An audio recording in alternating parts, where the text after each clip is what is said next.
அனைவருக்கும் வணக்கம். நம்ம அட்சயம் ஃபுட்ஸில் முளைக்கட்டி அரைக்கிற சத்து மாவு இப்போ எப்படி முளைக்கட்டுறோம் அப்படின்றது ஒரு வீடியோவாக பார்த்துடலாம்.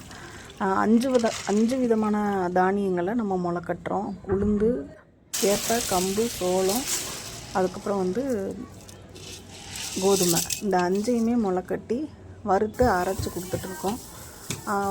ஒரு நாள் காலையில் நம்ம ஊற வச்சு நைட்டு வரைக்கும் ஊற வச்ச ஒவ்வொரு தானியத்தையும் இந்த மாதிரி துணியில் தனித்தனியாக கட்டி முளைக்கட்டிடுறோம். அடுத்து ஒரு நாள் 24 மணி நேரம் அப்படியே விட்டுறணும். கொஞ்சம் காஞ்சிச்சுன்னா மட்டும் கொஞ்சமாக தண்ணி மட்டும் தெளிச்சுக்கோங்க. தெளிச்சுட்டு அடுத்த நாள் காலையில் 3ஆவது நாள் காலையில் இந்த மாதிரி ஓப்பன் பண்ணி பார்த்தோன்னா நம்மளுக்கு நல்லா முளைக்கட்டியிருக்கும்.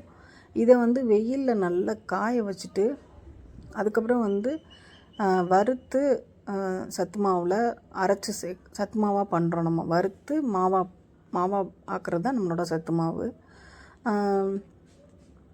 இந்த முளைக்கட்டினது கொஞ்சம் இந்த ஃபங்கஸ் மாதிரி இருக்கும். அதனால் நீங்கள் முளைக்கட்டினதுக்கப்புறம் நல்ல தண்ணியில் 2 தடவை கூட கழுவிடலாம். நம்ம கழுவிட்டு அதுக்கப்புறம் காய வச்சு பவுட்ரு பண்ணுறதுல நல்லாயிருக்கும். இல்லாட்டினா அந்த ஒரு மாதிரி வாசனை அடிக்கும்.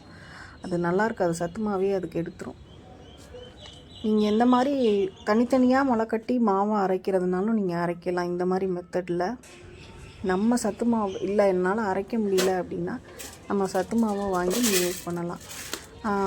ஆல் ஓவர் இந்தியா கொரியர் பண்ணிகிட்ருக்கோம். இப்போ மதுரை ட்ரெடிஷ்னல் ஃபுட்டு இந்த மாதிரி என்னால் வீட்டில் செய்ய முடியாதவங்களும் நம்மகிட்ட ரெடி மிக்ஸு, அதாவது களி மிக்ஸு, சத்து மாவு, கஞ்சி மிக்ஸு இதெல்லாம் இருக்குது. தேவைப்படுறவங்க நம்மளோட வாட்ஸ்அப் நம்பருக்கு கான்டாக்ட் பண்ணலாம். தேங்க்யூ.